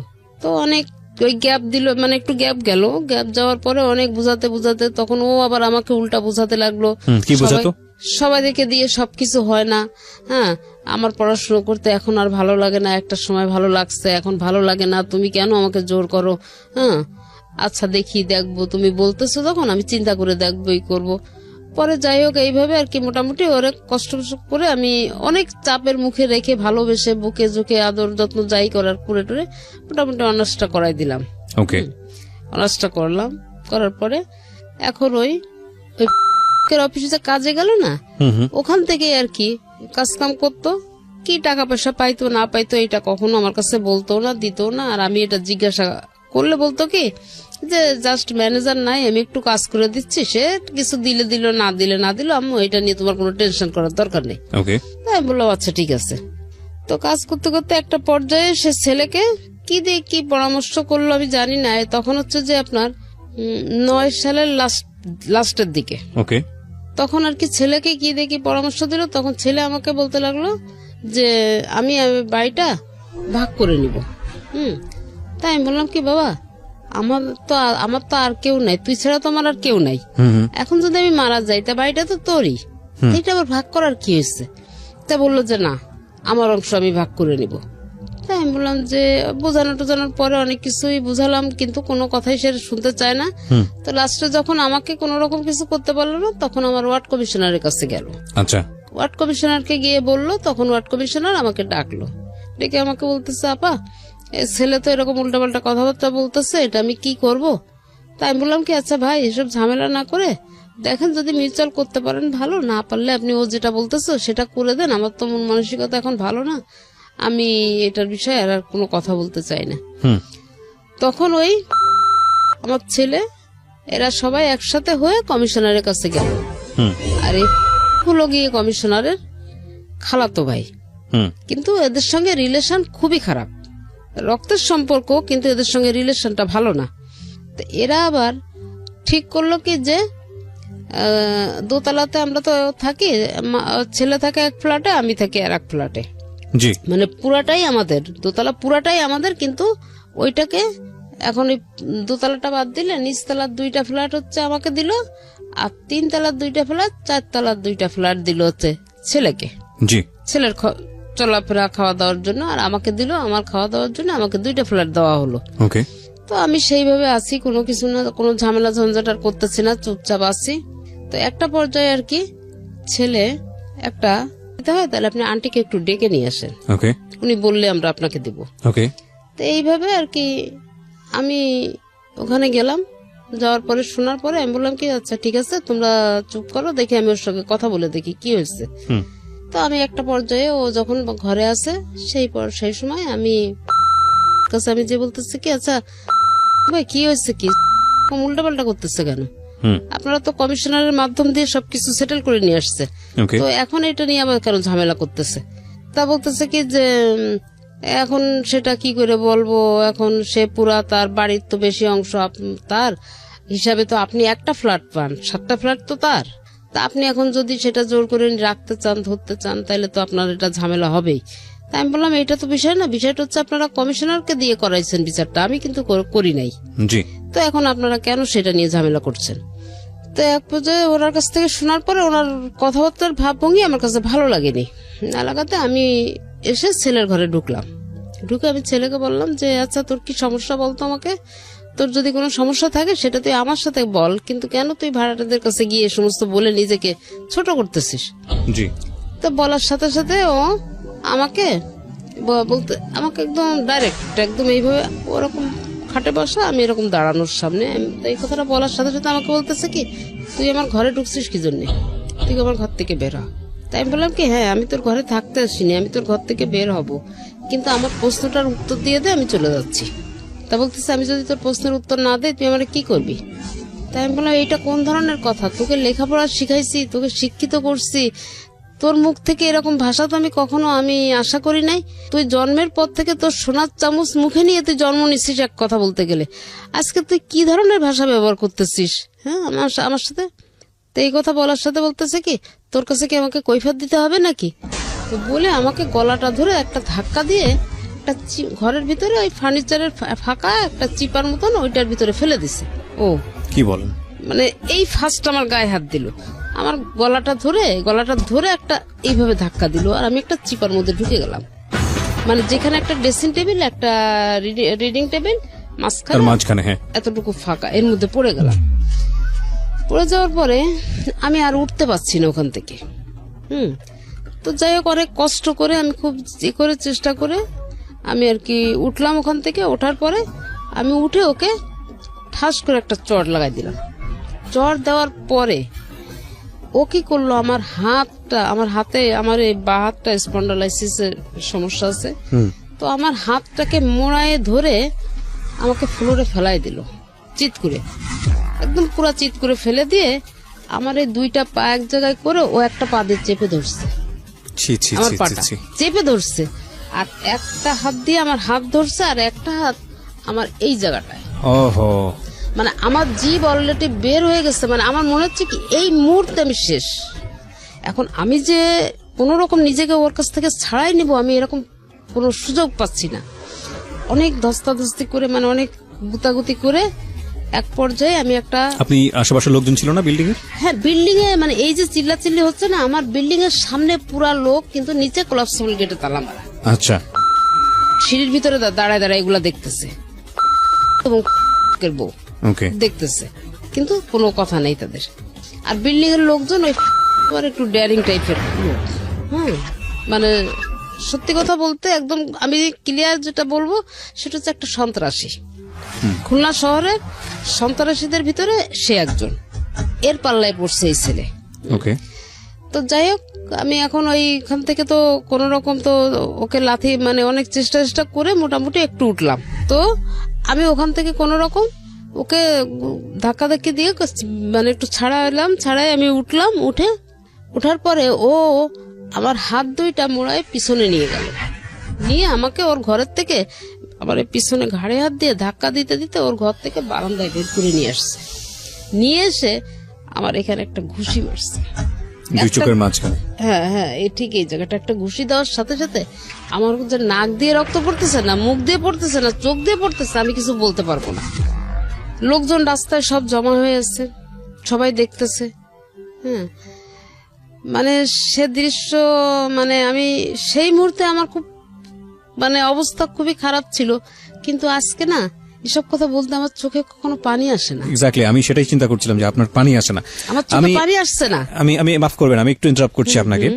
পৃথিবীর সবচাইতে দুর্ভাগা সন্তানের কথা আমি এই মুহূর্তে শুনছি। আমার শুধু এতটুকুই বলার আছে। আমি ডেফিনেটলি শিওর যে হয়তো আপনি অনুষ্ঠানটা শুনছেন। আপনি ধরেন আপনার মা যেটা বলে গেল সে অপরাধগুলো করেননি, কিন্তু ধরেন আপনি আপনার জায়গা থেকে অনেক কিছু বলার আছে, অনেক কিছু বলার আছে। আপনার মা অনেক অপরাধ করেছে আপনার সাথে। আপনি যদি ধর্ম মানেন, ধর্ম তো একটা আছে, যদি সামাজিকতা মানেন, যদি এথিক্স মানেন, যদি কিছুই না মানেন, শুধু মানবিকতা মানেন, হ্যাঁ, তাহলেও আমি বলবো যে সবচেয়ে অভাগা হচ্ছেন আপনি। যার পেটে বড় হয়েছেন, দুনিয়ার মুখ দেখেছেন, যার জন্য, যা রক্ত মাংস খেয়ে বড় হয়েছেন, যে আপনাকে কষ্ট করে বড় করেছে, সে যদি সারা জীবন আপনাকে পেটাতো, এটা আপনার জন্য আশীর্বাদ। তার গায়ে হাত তুলেছেন মানে হচ্ছে আপনার নাই, আপনার আর কিছু নাই, আপনার না আছে ইহকাল, না আছে পরকাল, আপনি তো ওখানেই শেষ। মানে কত বড় পাপী যে আপনি। আপনার মা এই কথা বলছে এখানে এই অনুষ্ঠানে এসে, লাখ লাখ মানুষ সাক্ষী হয়ে যাচ্ছে আজকের এই অনুষ্ঠানে। আল্লাহ আপনাকে মাফ করুক, আমি জানি না মাফ করবে কিনা, মাফ করা উচিত কিনা। যে মানুষের, আপনি লেখাপড়া করেছেন, আপনি শিক্ষিত একজন মানুষ, এসএসসি ইন্টার পর্যন্ত পড়াশোনা করেছেন, হ্যাঁ, আপনার অনার্সটাও শুনলাম পড়াশোনা করেছেন আপনি। ধরেন আপনার মা অপরাধী, আপনার দিক থেকে ভয়াবহ রকমের অপরাধী, হোক সে অপরাধী, কিন্তু ওই যে একটা কথা আছে না যে এক ধার দুধের দাম শোধ করা যায় না সারা জীবন গায়ের চামড়া করে দিলে। আপনি যা করেছেন সেটা মুখে আনার মতো নয়। এখন থেকে শুরু করে যদি সারা রাত ধরে আপনার এগেনিস্ট আমি বলি এই অনুষ্ঠানে, যদি শেষ না হয় এই অনুষ্ঠান, আমার মনে হয় আমি বলে শেষ করতে পারবো না যে আপনি কত বড় অপরাধ করেছেন, ভয়ানক রকমের অপরাধী। আমি এই উপলব্ধিটা আপনার মৃত্যুর আগে আসা উচিত, অবশ্যই আসা উচিত। এবং আমি জানি না আপনি বাবা কিনা, গল্প সামনের দিকে এগুলো বুঝতে পারবেন যে সন্তানের হাতে যদি কখনো মার খান, এর চাইতে কষ্টকর, এর চেয়ে জাহান্নাম ভালো। মানে এই ভদ্র মহিলার জীবনে কত বড় পাপ করেছিল জানি না, যে কারণে এই ভদ্র মহিলাকে এরকম একটা মানে টাইম ফেস করতে হয়েছে। আজকের এই অনুষ্ঠান যারা শুনছেন, ওনাদের লাইফে তো ঘটনা একটা ঘটে গেছে, কারো লাইফে যাতে না ঘটে। হ্যাঁ, আমি এরকম অনেক গল্প পেয়েছি। আমি একটা সময় একটা রেডিওতে একটা অনুষ্ঠান করতাম, অনুষ্ঠানের নামটা আমি মেনশন করবো না, সেটা এইখানকার রেডিও অনুষ্ঠানের এথিক্স থেকে যায় না। সেখানে আমি পেয়েছিলাম যে সন্তান হয়ে বাবাকে খুন করেছে। সেটার পিছনে একটা ভয়াবহ রকমের লজিক ছিল। কিশোর অপরাধী ছিল সে, কিশোর অপরাধী। মনে হয় যদি ভুল না করে থাকি সাগর অথবা সম্রাট কিছু একটা নাম হবে। এবং আপনি তার পুরো গল্পটা শুনলে বিশ্বাস করতে পারবেন না যে বাবা কত বড় অপরাধ করতে পারে সন্তানের ক্ষেত্রে। তবুও কি মানা যায়? তবুও কি মানা যায় যে একজন সন্তান হয়ে বাবাকে খুন করতে পারে? কখনোই মানা যায় না। কিন্তু খুবই খুবই প্যাথেটিক, খুবই প্যাথেটিক। ছোট্ট একটা বিরতি নেব প্রিয় শ্রোতা। নামতে হলে তো সিঁড়ি নিচে নামতে হবে, এবং আমি এখানে আসছি নিচে নামবো, ওখানে ওয়াল। হ্যাঁ, আমি যখন সিঁড়ি থেকে মানে সিঁড়ির স্পেস আমার যখন নিয়ে আসছে, আমি কিন্তু অতটা অনুভব করি নাই। আমি কিন্তু অনুভব করতেছি আমার পরিস্থিতিটা কি।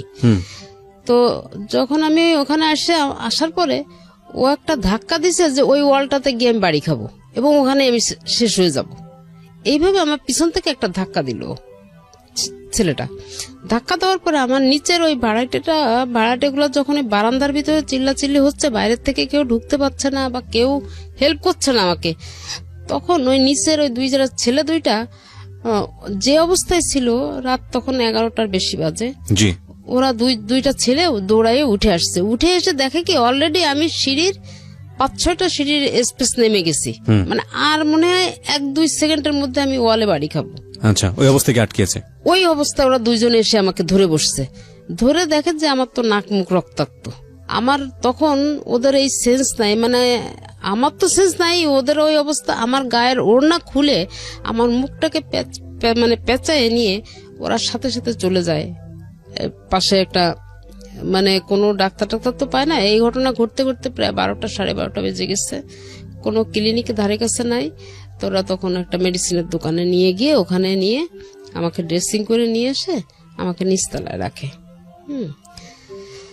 আবার একটা ভাড়াটের ঘরে রাখে। তো এই যখন আপনি ড্রেসিং করালেন কারো কাছ থেকে, কোনো হাসপাতালে করেছিলেন নাকি কোনো ফার্মেসিতে? না, ফার্মেসিতে। সাধারণত এরকম ঘটনা ঘটলে please go to a hospital, সরকারি হাসপাতালে যাবেন। সরকারি হাসপাতালগুলোতে আমি যত জানি ওয়ান স্টপ সার্ভিস আছে, এবং ওখানে গিয়ে আপনারা একটা মেডিকেল সার্টিফিকেট নিয়ে নেবেন যে আপনাকে ফিজিক্যালি অ্যাসাল্ট করা হয়েছে। আমি বিশেষ করে বাবা মার শুধু না, যে কারো ক্ষেত্রে আমি বলছি, সরকারি হাসপাতালে গেলে আপনাদেরকে এরকম একটা সার্টিফিকেট দেওয়া হবে যে আপনাকে ফিজিক্যালি অ্যাসাল্ট করা হয়েছে। কে করেছে আপনি চাইলে নামটা ওখানে মেনশন করতে পারেন। পরবর্তীতে আপনি যদি কোনো আইনি অ্যাকশন নেন, আপনার এই কাগজটা অবশ্যই লাগবে এবং এটার ভিত্তিতেই হবে, নইলে আসলে পরবর্তীতে আর কোনো কাজে লাগে না এগুলা। হ্যাঁ, তারপরে ওই অবস্থায় আমি তো আমার মুখ টুকের অবস্থা খুবই খারাপ ছিল, খাওয়া দাওয়া করতে পারছিলাম না, মানে গলা টলা ফুলে গেছে এবং গলায় ওরা আবার হাতের নখ বড় বড়, এসব জায়গা সব মানে একদম কেটে কেটে গেছে আর কি, মানে ব্লেড দিয়ে টান দিলে যেমন। আপনি মা, আমি বিশ্বাস করি আপনি যা বলবেন আজকের অনুষ্ঠানে সবই সত্য বলবেন, এবং আপনি যে যার এগেইনস্টে বলছেন পৃথিবীতে সবচেয়ে কাছের মানুষই আপনার, সে আপনার সাথে থাকুক আর না থাকুক, হ্যাঁ, আপনি তাকে পেটে ধরেছেন, এটাই আপনার সম্পদ। এবং আমি যত জানি আপনার সন্তান একটাই, রাইট? এরপর আর সন্তান হয়নি, সেটারও একটা স্টোরি আছে। আপনি আমাকে বলেন তো, আপনার সন্তান যে ইমব্যালেন্স আচরণ করছে, একটা মাত্র সন্তান, তাও ছেলে সন্তান, যার প্রতি আপনারা কোনো অন্যায় আচরণ করেননি, তখন যে ঘটনাটা আপনি বলছেন, সেই সময় বাবা মারা যাওয়ার পরে ওর ভিতরে কি কোনো আশঙ্কা ছিল যে আপনি অন্য কারোর সাথে সংসার করতে যাচ্ছেন, বা আপনাকে নিয়ে কোনো ছেলের সাথে কি ও কোনো গুজব শুনেছে? না, ও নিজে আমাকে বলতো কি যে দেখো এই বাড়িটা আমার বাবার, এই বাড়ির মালিক আমি। এটা তো প্রশ্নই ওঠে না, মানে এটা প্রশ্নই ওঠে না। আমি কেন বলছি, এই ধরনের কথাবার্তা তো ওর মাথা থেকে আসার প্রশ্নই ওঠে না, যে একটা মাত্র সন্তান আপনার। দেখুন, একটা মাত্র সন্তান যাকে আপনি আপনারা দুজনই এত ভালোবাসা দিয়ে বড় করেছেন, আর তো কোনো উত্তরাধিকারী নাই। আর দ্বিতীয় কথা হচ্ছে যে উত্তরাধিকারের প্রশ্নও যদি আসে তাহলে লিগেলি সে আপনার চেয়ে বেশি পাবে, লিগেলি সে আপনার চেয়ে বেশি পাবে, সুতরাং এই প্রশ্ন তো আসেই না। আর দ্বিতীয়ত যেটা, সেটা হচ্ছে মা আপনি, কিসের বাড়ি কিসের ঘর? তো মার সাথে এই ধরনের রেশিওটা কেন আসবে? যদি একটা ভাই হতো তাও একটা কথা ছিল, বোন হতো তাহলে একটা কথা ছিল, তো মার সাথে তো রেশিওর প্রশ্নটা আসে না। ও কি কোনোভাবে ইনসিকিউর ছিল যে আপনি অন্য কাউকে বিয়ে করে ফেলছেন, বা ও এমন কোনো? ও নিজেই আমাকে বলছে, হ্যাঁ, ও নিজেই আমাকে বলছে যে আমি যেন বিয়ে করে এখান থেকে চলে যাই। ও নিজেই বলেছে? হ্যাঁ, ও নিজে আমাকে বলছে। ওই আপনাকে বলতো বিয়ে করে চলে যেতে? হ্যাঁ, আমাকে বলছে যে কোনো কারণ ছাড়া। না, বলছে কি যে এ বাড়িতে তুমি থাকতে পারবা না, এটা আমার বাবার বাড়ি, আমার অধিকার আগে, তো এই বাড়িতে তুমি থাকতে পারবা না, তুমি হয় তোমার কোনো আত্মীয় স্বজন বা বাবার বাড়িতে চলে যাও, বা কোনো আত্মীয় স্বজনের বাড়িতে, অথবা তুমি একটা বিয়ে করে নাও, আমার কোনো কমপ্লেইন নেই। এতটা অসন্তুষ্ট কেন সে আপনার প্রতি? এইটা হয়েছে কি, এই অসন্তোষটা হয়েছে এই যে নামের যে লোকটার কথা আমি বলছি, এর সঙ্গে এতটাই ও ক্লোজ হয়ে গেল যে ও আমার ঘরের থেকে খাওয়া বন্ধ করে দিল। তো আপনি এই লোকটাকে বাসায় রাখছিলেন কেন? বের করে দিচ্ছিলেন না কেন? আমি এই লোকটাকে নামানোর জন্য বহুত চেষ্টা করছি, এবং লাস্ট আমার কেএমপি থেকে শুরু করে, মানে খুলনা পুলিশ কমিশনারের কার্যালয় থেকে শুরু করে আমি প্রত্যেকটা প্রশাসনের সহযোগিতা চাইছি এবং দরখাস্ত করছি, এবং তাদের কাছ থেকে সিগনেচার নিচ্ছি যে অবৈধভাবে সে আমার বাড়িতে বসবাস করছে, আমার ঘর ভাড়া দিচ্ছে না, নানাভাবে নির্যাতন করছে, আমার ছেলেটাকে সে অ্যারেক্টেড করে ফেলছে, এইভাবে আমি দিচ্ছি, কিন্তু কাজ হয়নি, কোনো কাজ হয় না, কোনো কাজ।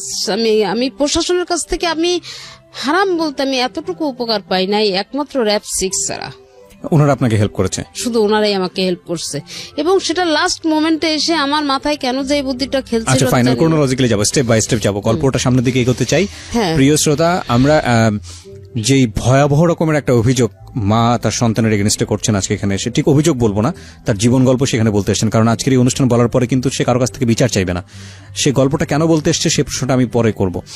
খুব ভালো হতো যদি ওনার সন্তানকে আমি মুখোমুখি করতে পারতাম, কিন্তু আমাদের অনুষ্ঠানের কিছু এথিক্স আছে, কিছু নিয়ম আছে। আমরা যখন অনুষ্ঠানটা শুরু করি তখন একটা ডিসক্লেইমার দেই ওখানে, যে এই অনুষ্ঠানে যে কথাগুলো যিনি বলেন এটা ইনভেস্টিগেটেড শোনা, এবং ওনার সন্তান সম্পর্কে এখানে বলছেন, আপনি সেটা বিশ্বাস করবেন কি করবেন না সেটা আপনার ব্যক্তিগত ব্যাপার। ওনার সন্তানের নাম আমরা এখানে প্রচার করিনি, এবং একই সাথে উনি যার এগেনস্টে এখানে কমপ্লেন করেছেন ওনার ভাড়াটিয়া, তার নাম আমরা প্রচার করিনি, যাতে করে সুনাম তাদের যে মানে কোনো দুর্নাম না হয়। আমরা সচেতনভাবে চেষ্টা করি এই নামগুলো হাইড করে যাওয়ার জন্য।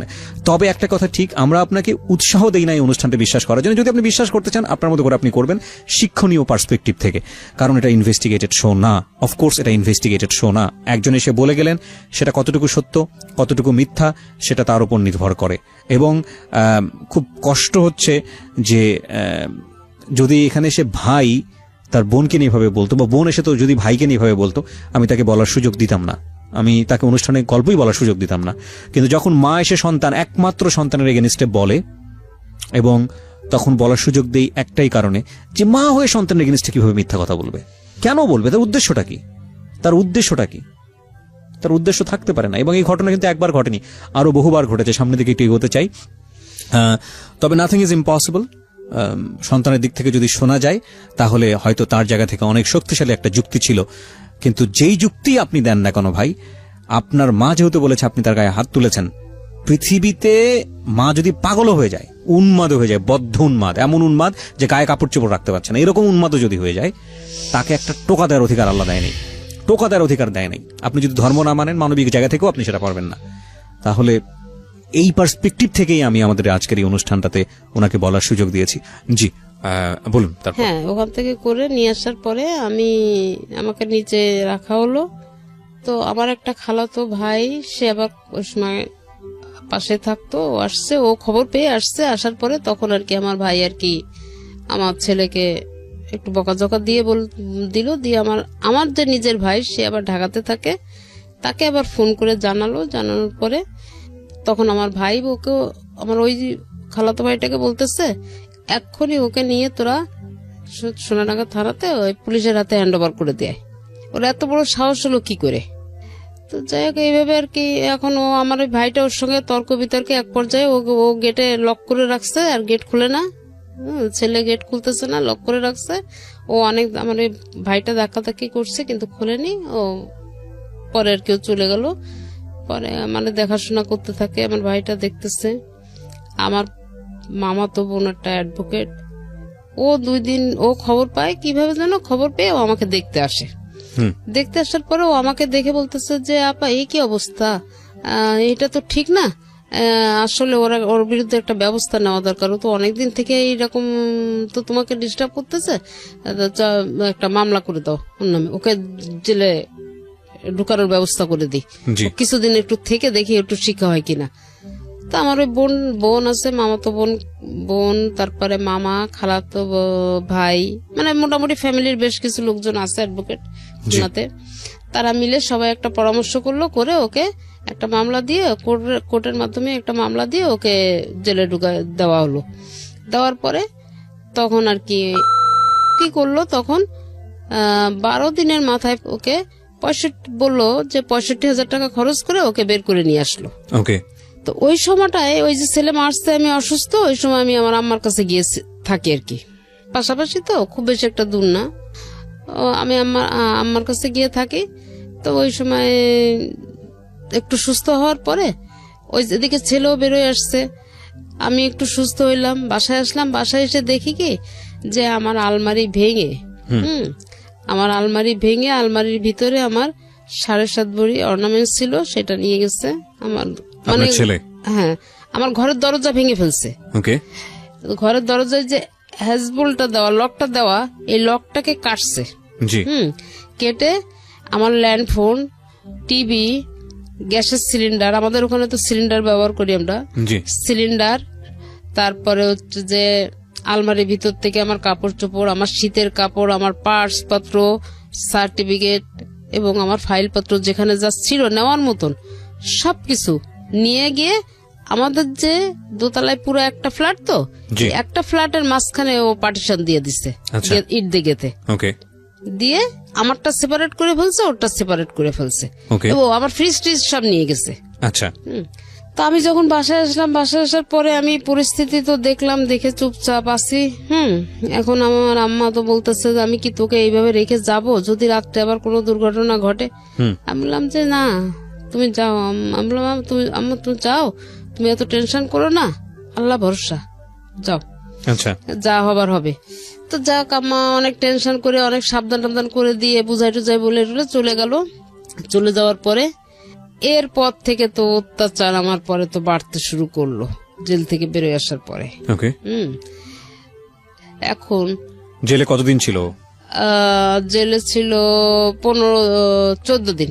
আপনি কি কেস করেছিলেন নাকি আলটিমেটলি এমনিতেই নিয়ে গেল জেলে? না, আমি ওই যে আমাকে মারছিল না, শুধু কমপ্লেইন করেছেন? ওইটার এগেইনস্টে একটা মামলা করছিলাম। মামলা করলে তো সে বের হয়ে আসলো কিভাবে, আমি ঠিক বুঝলাম না।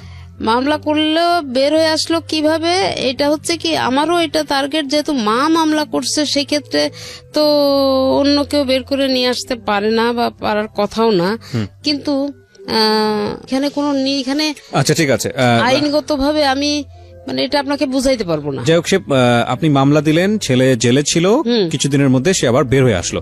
আচ্ছা, তারপর কি হলো? এরপরে বের হয়ে আসার পরে তো অত্যাচার আমার পরে তো আরো বেড়ে গেল। মানে কি, এতদিন তো ছেলে করতেছিল, আপনি ছেলেকে দিয়ে করাচ্ছিলেন, এখন ওয়াইফ, এখন পুরা ফ্যামিলিটা আর আমার ছেলে পুরো এক হয়ে গেল, আর আমি হয়ে গেলাম একটা সাইড। এদের প্রত্যেকের টর্চারিং এখন আমাকে দিনের বেলা, এমনকি রাতের বেলা আমার ছেলে ঘরে আছে, আমি এ পাশে আছি, ও পাশে আছে, 3 তলায় নেমে চলে আসছে, এসে আমার গেটে লাথি গুতা মারে মারতেছে আর বলতেছে অকথ্য ভাষা, ওদের ভাষা টাষা তো খুব খারাপ, মানে গালিগালাজ করতেছে, গেট খুলে বের হ, তোরে এখন দেখে নেবো, এ করবো সে করবো। না না আপনার ছেলে না। আপনার ছেলে না? ওকে। কিন্তু ছেলে পাশের ঘরের থেকে সবই জানতেছে, শুনতেছে। ছেলেকে আর এখন ফেস করাচ্ছে না, এখন কিন্তু ফেস হচ্ছে। তো এইভাবে শোনেন, এইভাবে মার ধর খাইতে খাইতে আমি তো একদম অতিষ্ঠ হয়ে যাচ্ছি। তারপরে যাই হোক, আমি কোনো জায়গায় কোনো কিছু করতে পারছি না। এলাকার যারা গণ্যমান্য ব্যক্তি আছে তাদেরকে জানালাম, তারাও ওকে ডাকলো, বসলো, কারোর ডাকে ডাকে কোনো পাত্তা দেয় না। এবং সে তার বক্তব্য হচ্ছে কি, আমাকে সে উল্টা আমাকে ধমকায়, আজকে অমুকের কাছে গেছিলি, তমুকের কাছে গেছিলি, আমার ক্ষমতা সম্পর্কে তুই কিছু জানিস, তোকে আমি কি করতে পারি, তোকে যে কোনো সময় কিন্তু রাস্তাঘাটে শেষ করে দেবো, এইভাবে আর কি আমাকে হুমকি ধামকি দিয়ে যাচ্ছে। এমনকি আমি গেটে লক করে আমি ভিতরে থাকি, কিন্তু বাইরে থেকে কেউ বুঝতে পারবে না যে ঘরে কোনো মানুষ আছে। হ্যাঁ, মানে কোনো শব্দ ছাড়াই আমি ভিতরে থাকতেছি। তো যাই হোক, এইভাবে আর কি আমার কাটতে কাটতে এক পর্যায়ে আমি নিরুপায় হয়ে 14 সালের একটা রমজান, এইভাবে কিন্তু আমি ওকে একটু ভালো করার জন্য না, আমি নিজের থেকে সে মানে যেচে পড়ে ওকে আমি যে একটু ভালো হওয়ার জন্য, ওই কাছ থেকে সরে আসার জন্য আমি ওকে বোঝানোর চেষ্টা করি। তো ওই চেষ্টা করতে গিয়ে আমাকে উল্টা মার খেতে হচ্ছে। কিন্তু সেই মার খেয়েও আমি কিন্তু ওকে পায়ে ধরতেছি, আমি পায়ে ধরছি, আমি ছেলের পায়ে ধরছি, আমি পায়ে ধরে বলতেছি, বাবা আমি তো দুটো পায়ে ধরি, তুই ছাড়া আমার দুনিয়ায় আর কেউ নাই, তুই আমাকে এইভাবে মারিস না, তুই আমাকে এইভাবে অত্যাচার করিস না, আমার সবকিছু কিন্তু তোর, বাবা আমি তোকে নিয়ে জীবনটা কাটাতে চাই, আমি যে কদিন বেঁচে থাকবো আমি তোকে নিয়ে বাঁচতে চাই, তুই আমাকে এইভাবে ফেলে দিস না বাবা। হ্যাঁ, আর এই যে তোর সঙ্গে যা করতেছে না, এই বাড়িটা তোর কাছ থেকে ও যে কোনো কিছুর বিনিময়ে বাড়িটা তোর কাছ থেকে লিখে নেবে, এটা তুই বুঝতে পারতেছিস না, কেন তোর মাথায় এই কাজটা করতেছে না, বাবা তুই ওখান থেকে সরে আয়, তুই সরে আয়। এসব বলতে গেলে তখন ওই আমার তো মার তো খেতেই হয়েছে। পরে একদিনকে লাস্ট গত 14 রোজার দিন আমি ওকে আবার ওই ডাকলাম, ডেকে আমি বলতেছি, বাবা রমজান মাস, তুই তো উপরে গিয়ে ইফতারি খাস, আমি তো ঘরে খাই, তা একটা দিন অন্তত উপরে কোথায় খায়? ঘরে খাওয়া দাওয়া সব ওখানে, মানে ও বাজার, ও যদি কিছু কেনাকাটা করে সেটাও ওখানে। এমনও আমি নিজের চোখে দেখছি, আমি এরকম আমার বারান্দায় বসে আছি, বারান্দার সিঁড়ি দিয়ে তো উঠতে হয়, আমার সিঁড়ির পাশেই বারান্দায় বসে আছি, দেখি 10 কেজি আম নিয়ে যাচ্ছে, 2টা প্যাকেটে 10 কেজি আম নিয়ে উপরে উঠতেছে রোজার মাসে। আমি একটা আমও সে বছর খেতে পারি নাই। তো ভাড়া কি ভাড়াটিয়ারা ওকে দিত না আপনাকে দিত? ভাড়া ওর অংশের ভাড়া ওকে দিত, আমার অংশের ভাড়া আমাকেই দিত। ওর এই যে মারামারির ঘটনাটা হওয়ার পরে আমি কমিশনারকে জানানোর পরে কমিশনার আর কি ভাগ করে দেয়, ভাগ করে তো দিছে আগে, তারপরে আমার ভাড়াটাও আবার নিবে। আচ্ছা, তো এটা নিয়ে আর কি তোর সমস্যা হয়। তো যাই হোক, ওইভাবে চলতেছে।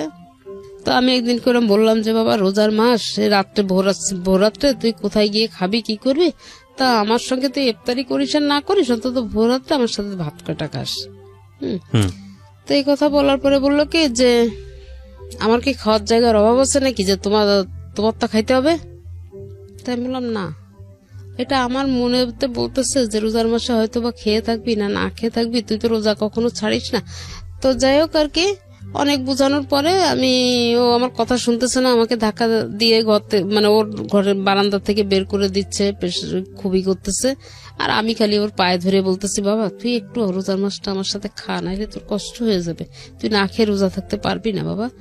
তো এগুলো বলা টলার পরে লাস্টে এক পর্যায়ে আমি যখন ওর পাটা আর কি ধরে আসছি, ওই অবস্থায় ও আমাকে এইভাবে কোলে করে তুলে এইভাবে ধরে চেলে মারছে। মারার সাথে আমার এই পাশটা লাগছে, বুঝছেন, কোমরের থেকে একদম পুরো এই সাইডটা লাগছে, প্রায় ব্যথা করে। আমি পেন কিলিয়ার খাই, এটা খাওয়ার পরে একটু কমে, হয়তো দেখা যায় 5-7 দিন 1 সপ্তাহ ভালো থাকে। তো এই করতে করতে তো 4 বছর পার হয়ে গেছে, 5 বছর চলতেছে এই অবস্থায়। এখন তো আমার এই সাইড প্যারালাইজড হয়ে গেল হঠাৎ করে, এখন ট্রিটমেন্ট চলতেছে আর কি আমার পায়ের। তো যাই হোক, করে কোন রকমে আমি কিছু করতে পারলাম না, ওরকম ভাবেই চলতে থাকলে এর ভিতরে ও আবার অবশ্য একবার মোটরসাইকেল অ্যাক্সিডেন্ট করে। জি। মোটরসাইকেল অ্যাক্সিডেন্ট করে ওর এই পুরো হাতটা মানে এই পুরো 5টা আঙ্গুলের জয়েন্ট খুলে যায় এবং এইখান থেকে এই পর্যন্ত 6টা টুকরা হয়ে যায়। আচ্ছা, ডান হাতের। তো তখন এই হাসপাতালে ভর্তি হলো। ভর্তি হওয়ার পরে আমার মা ভাই বোন যারা ছিল খুলনাতে সবাই গেল, আমিও গেলাম।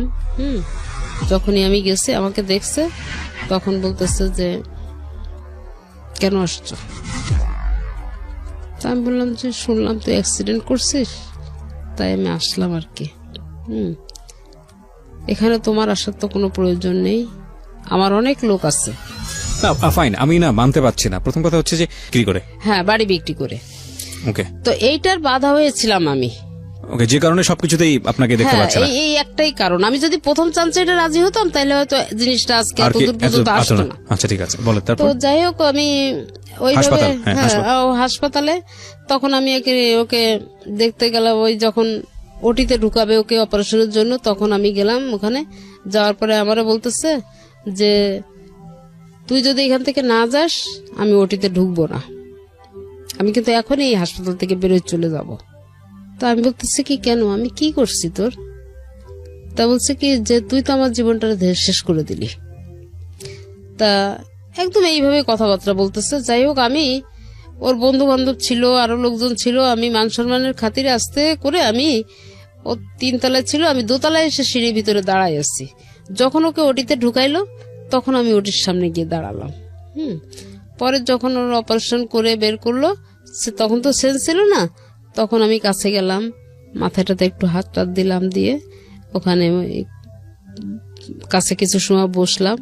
বসার পরে ওর বন্ধু বান্ধব বললো কি যে আন্টি আপনি এক কাজ করেন, আপনি বাসায় চলে যান, আমরা আছি, যদি কোনো সমস্যা হয় আমরা খবর দিব। আমি জানি যে আমার ছেলে আবার কোল বালিশ ছাড়া ঘুমাতে পারে না। তা আমি বাসায় গেছি, মানে বাসা আমার বাসার থেকে ক্লিনিক পর্যন্ত আসতে 3 থেকে 4 মিনিট লাগে হেঁটে আসলে।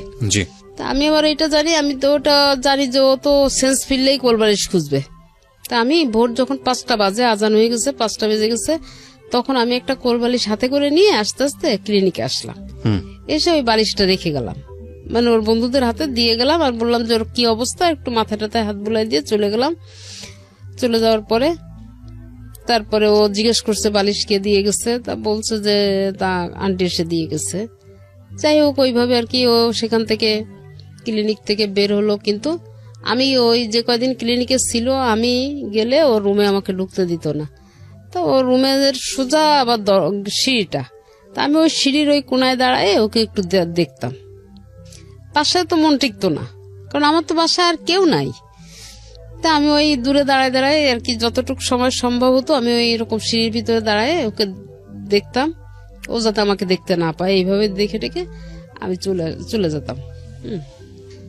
তারপরে যাই হোক, আস্তে আস্তে যখন একটু সুস্থ হলো, রিলিজ দিল, বাসায় গেল, তখন আর কি আমি ওকে ওর ঘরে গেলাম দেখতে। তখন আমাকে বলতেছে যে তুমি কেন আসছো দেখতে? তাই আমি বললাম হাসপাতাল থেকে রিলিজ নিয়ে আসলি তো ওখানে তো টাকায় শর্ট পড়ছিল, আমি তো ওখানে কিছু টাকা দিলাম। আর কোনো কথা বলে না, ওইভাবে আছে। এর ভিতরে হচ্ছে কি একটা মেয়ের সঙ্গে ওর একটু রিলেশন হয়। আচ্ছা। তো মেয়েটাকে আমাকে দেখাতেও নিয়ে আসতে চায়, তো আমিও বলি যে ঠিক আছে। এই মানে দেখাতে নিয়ে আসতে চাই মানে হচ্ছে এই এরকম ঘটনার মধ্যে যেখানে আপনাকে হাসপাতালে দেখতে দিতে চায় না? না, সেইখানে ওই মেয়েটা থাকে, মেয়েটা সেখানে ওর কাছেই থাকে, কিন্তু আর ওই মেয়েটা থাকার কারণে কিন্তু না সেটা অন্য হিসাব। আপনাকে যেখানে ওটিতে আপনাকে দেখলে ওটিতে ঢুকতে যাচ্ছে না, সেখানে মেয়ের সঙ্গে সম্পর্ক করে আপনাকে দেখাতে চাবে কেন? না, এটাই তো সুস্থ হওয়ার পরে। সুস্থ বলতে মানে ওটি সুস্থ হয়েছে বুঝলাম, কিন্তু সম্পর্কটা তো সুস্থ হয়নি। মানে আমি বলতে চাচ্ছি এই কারণে যে যেখানে আপনাকে কোনো কিছুতেই প্রাধান্য দিচ্ছে না, সেখানে কোনো একটা মেয়ের সঙ্গে সম্পর্ক হলে আপনাকে কেন দেখাতে যাচ্ছে, আমি তো বুঝতে পারছি না। না, তো ওইটা হয়েছে কি তখন আর কি ও একটু মনে হয় কিছু হয়তো নিজের ভুল বুঝতে পারলেও পারছে, একটু স্বাভাবিক হয়ে আমার সঙ্গে একটু কথাবার্তা বলে আর কি। যাই হোক, আপনাকে দেখাতে চেয়েছে। হ্যাঁ, এখন মেয়েটা পছন্দ করছে, মানে আমি ওকে বিয়ে দেওয়ার জন্য বলতেছি যে বাবা এখন একটা বিয়ে শাদী কর, তাহলে দেখি একটু ঘর সংসারের দিকে তোর মন আসবে। হ্যাঁ, তা বলছে বিয়ে করে কি খাওয়াবো কি? আমি বলছি আমি যখন তোকে খাওয়াইতে পারতেছি, তা আর একটা মেয়ে নিয়ে আসলে তাকেও আমি খাওয়াইতে পারবো। আমার যদি একটা মেয়ে থাকতো তা আমি তো তাকে দেখতাম, আমি তো আর অন্যের পরে ছেড়ে দিতাম না। তো এইভাবে বলা টলার পরেও একদিনকে আমাকে বলতেছে তাহলে আমি মেয়েটাকে নিয়ে আসি, তুমি দেখবা, তাহলে আমি নিয়ে আসছি। এবার হ্যাঁ ঠিক আছে নিয়ে আসো। এখন নিয়ে আসার পরে মেয়েটা দেখে আমার কিন্তু আসলে পছন্দ হয়নি। হ্যাঁ, আচ্ছা। তো এতটুকু সময় ছিল যে মেয়েটার ওর পরিচয়টা ভালোভাবে আমার জানার মতো সুযোগ হয়নি। হ্যাঁ, 5-7 মিনিট ছিল আর কি।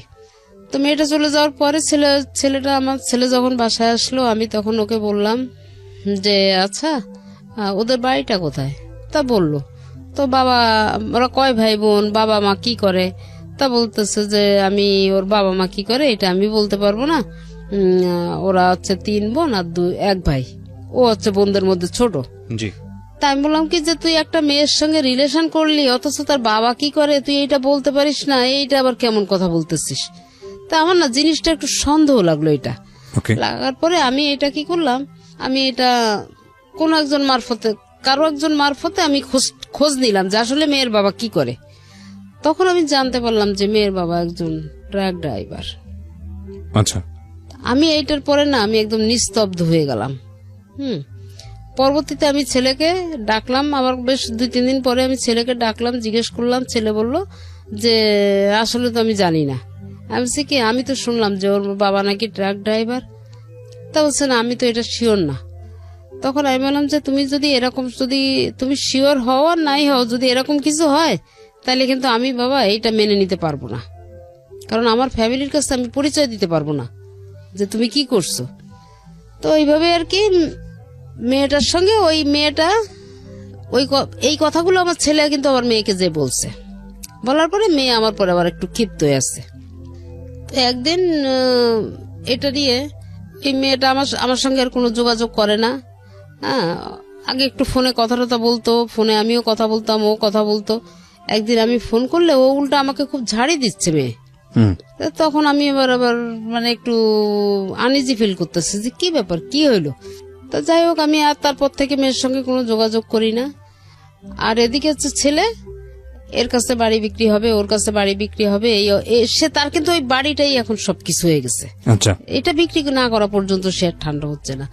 তো আমি গত বছরের একটা সময় আমার অফিসে, মানে আমার হাজবেন্ড যে অফিসে চাকরি করতেন, আমি খুলনা অফিসে, আমার অনেক পরিচিত লোকজন আছে, তো তা আমি তাদের কাছে গিয়ে বললাম, ভাই আপনারা আমাকে একটা উপকার করেন, বাড়িটা তো হাউস বিল্ডিং এ অল্প কিছু টাকা বকে আছে, আর ছেলেও তো বাড়ি বিক্রি করতে যাচ্ছে, তা আমি আপনাদের লোনটাও আমি শোধ করে দেব, আর ওকে বলেন বাড়িটা আমি, ও যে দাম চাচ্ছে আমি ওই দামটাই ওকে দিব, বাড়িটা আমাকে দিয়ে দিক।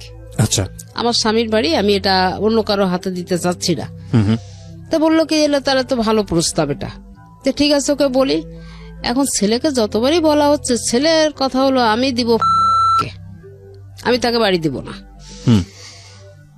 তো এইভাবে তখন ওই অফিস থেকে বলতেছে বিষয় না, বিষয় হচ্ছে এটাই যে তোমার মাস সই ছাড়া কিন্তু তুমি কিছুই করতে পারবা না, তুমি যা কিছু করতে চাও না কেন তোমার মাস সইয়ের বাইরে তুমি যাইতে পারতেছো না, আর হাউস বিল্ডিং থেকে তুমি দলিলও বের করতে পারবা না। আপনাদের দুইজনেরই সই লাগবে, ইনফ্যাক্ট। হ্যাঁ, একজনের দ্বারা হবে না, হবে না। হ্যাঁ, তো এইভাবে ওকে অনেক বোঝানোর চেষ্টা করছে, কিন্তু ও আসলে কোনো কিছুতেই বুঝতে চায় না, ও সবকিছু গাছ জোরেই করতে চায়।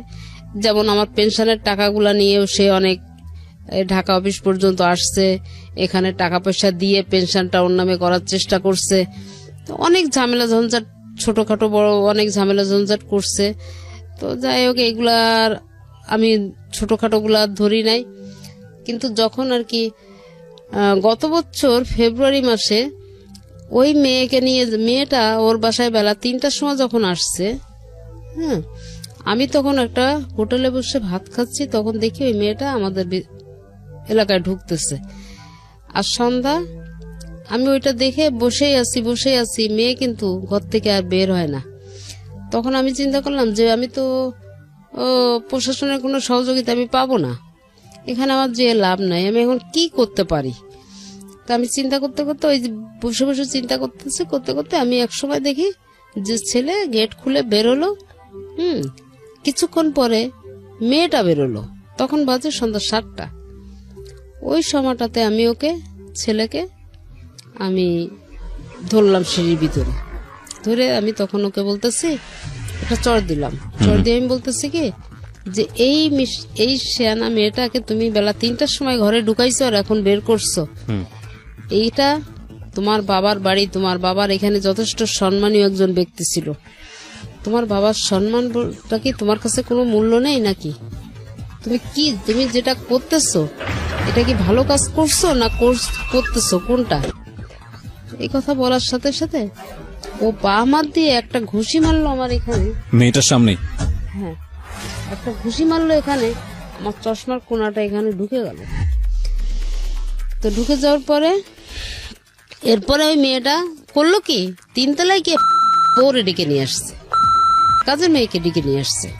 এরা আসলো, আসার পরে এই মেয়ে আমার হাত চেপে ধরছে, মানে যে এখন আমার ছেলের বউ, সে আমার 2টা হাত একসাথে করে চেপে ধরে বলতেছে কি যে আমার স্বামীর গায়ে হাত দিছিস, আর তোর তো সাহস কম না। হ্যাঁ, তখন কিন্তু বিয়ে হয়নি ওদের। আর এই বলে আমাকে ধাক্কা মেরে আমার ড্রয়িং রুমে ঢুকালো। আচ্ছা, ড্রয়িং রুমে ঢুকানোর পরে আমাকে ফ্লোরে ফেলাই দিয়ে বউ আর ওই আমার ছেলের বউ দুইজনে মিলে আমাকে একভাবে পাড়াচ্ছে, মানে লাথি মারতেছে, পাড়াচ্ছে। তো ওই যে কাজের মেয়ে সে বলতেছে কি আল্লাহ এই মহিলা মরে যাবে, মরে গেলে তোমরা কিন্তু জেল খেটে মরবা। তো এইভাবে আর কি ওই মেয়ে, কাজের মেয়েটা আর কি যাই হোক আমাকে সেভ করে ওখান থেকে। করার পরে আমি গেলাম আমার কমিশনারের কাছে, কমিশনারকে যে পাইলাম না পাওয়ার পরে আমি আমার এলাকার অন্য গ্রুপের যে যারা বড় ভাই আছেন তাদের কাছে গেলাম, যে বললাম, তাদেরকে যে বলার পরে তারা বলতেছে, পরে ওকে ডাকছে, ডাকার পরে বললো কি এগুলা সব মিথ্যা কথা, মানে আমার সবকিছুই মিথ্যা প্রমাণ হয়ে যাচ্ছে, ওই এখানে যে কথা বলতেছে সেটাই সত্যি হয়ে যাচ্ছে। তো এক পর্যায়ে তখন আমি দেখলাম যে আমার তো আর কোনো পরিস্থিতি, তো আমি আসলে কোথাও গিয়ে তো ঠাঁই পাচ্ছি না, কি করি। তো বাসায় এসে রাত্রে এরকম কান্নাকাটি করতেছে একা একা ঘরের ভিতরে। হঠাৎ করে কি মনে হইলো, সকালবেলায় ওই আমি উঠে আমি র‍্যাব 6-এ চলে গেলাম। গিয়ে ওখানে যে আমি ওনাদেরকে সব জানালাম যে এই পরিস্থিতি, কালকে আমাকে এই করছে, এর আগে তো করে আসছে, আর কালকে আমাকে এই করছে। তো তখন আর কি ওনারা আর কি পরিচালকের সঙ্গে সরাসরি কথা বলার পরে উনি আর কি সহকারী পরিচালককে আমার এই বিষয়টা নিয়ে একটা দায়িত্ব দিলেন। দেওয়ার পরে উনি বিষয়টা তদন্ত করতে লোক দিল। তারা বিষয়টা তদন্ত করলো প্রায় 15 দিন ধরে। ওকে, তদন্ত করার পরে যখন ঘটনাটা সত্য বলে প্রমাণিত হলো, তখন একদিনকে এসে আমি ঘরে আছি, সে অবস্থায় আমি বারান্দায় দাঁড়ানো আছি, আমার সামনে দিয়ে ছেলেটাকে ধরে নিয়ে চলে গেল র্যাবে। ওকে, ধরে নিয়ে গেল। তো কিন্তু ছেলেটা ওই মুহূর্তে কিন্তু ও যদি আমাকে একটা বারের জন্য আমাকে বলতো যে মা তুমি আমাকে বাঁচাও, তাহলে কিন্তু আমার আর কোনো কথা বলার ছিল না ওইখানে। কিন্তু তা সে বলেনি, তার অহংকারের জায়গাটা সে ঠিক রাখছে। হ্যাঁ, তো যাই হোক ছেলেকে নিয়ে চলে গেল। ওই দিনকে নিয়ে যাওয়ার পরে ওকে র্যাবের যা ব্যবস্থা নেওয়ার সেটা নিল।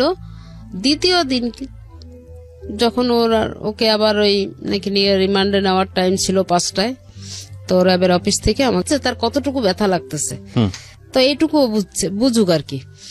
এই কথার পরিপ্রেক্ষিতে তো ছেলেও দাঁড়ায় আছে, আমিও দাঁড়ায় আছি। তো ছেলে কিছুক্ষণ পরে আমাকে বলতেছে যে আম্মু, তা আমি ওর কথার কোনো উত্তর দিলাম না। পরে আমার দ্বিতীয় ডাক দেয়, তখন আমি তাকালাম, তাকাই বলছি কি যে কি হয়েছে, কিছু বলবা?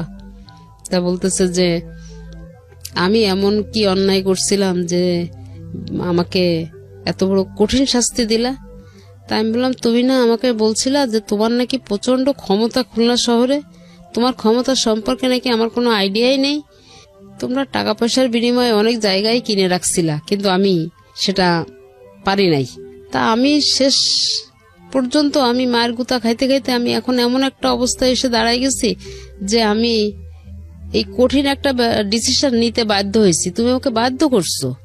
হ্যাঁ, তা বলছে আমি কি এত বড়ই অপরাধ করছি? আমি বলছি কি, তো অপরাধ সবাই করে, কেউ কম আর কেউ বেশি, কিন্তু তোমার পরিমাণটা এত বেশি হয়ে গেছিল যেটা আমি আর নিতে পারছিলাম না, তাই আমাকে একটা কঠিন ডিসিশন নিতে হলো।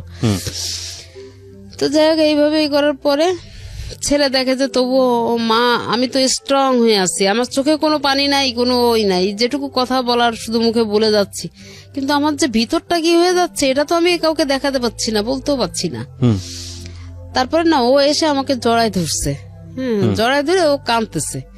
তখন আমি আস্তে করে ওকে আমার গায়ের থেকে হাত দুইটা নিয়ে আমি সরাই দিয়ে বললাম যে বাবা এখনো সময় আছে, ভালো হয়ে যাও। এটা বলে আমি ওকে সরাই দিলাম, কিন্তু তারপরেও কিন্তু আমি ভেঙে পড়িনি, মানে আমার চোখ দিয়ে ও এক ফোঁটা পানি দেখতে পাইনি। তো খালি বললো কি যে আম্মু তুমি এত কঠিন হয়ে গেলে। আমি বললাম কঠিন হয়ে যায়, আমাকে কঠিন হইতে তো বাধ্য করছো তোমরা। তা ওখানে যখন আমি অভিযোগ করি তখন এই নামটাম সহই আমি করছিলাম, এবং জানে যে আমি ওর নামে এবং আমার ছেলের নামে কমপ্লেন করছি। এই কারণে এখন আমাকে প্রচন্ড আকারের ভয় পায়। তো সেইভাবে আছে। ছেলে বিয়ে করছে, আমি বউটাকে নিয়ে আসি, ছেলে বউ নিয়ে আমি আসি গত বছর থেকে সংসারে। আমার ছেলে কোনো টাকা পয়সা বা কোনো খরচ খরচা কোনো কিছুই বহন করে না। কিন্তু আমি ছেলে বউকে নিয়ে আমি কিন্তু সংসার চালাই যাচ্ছি।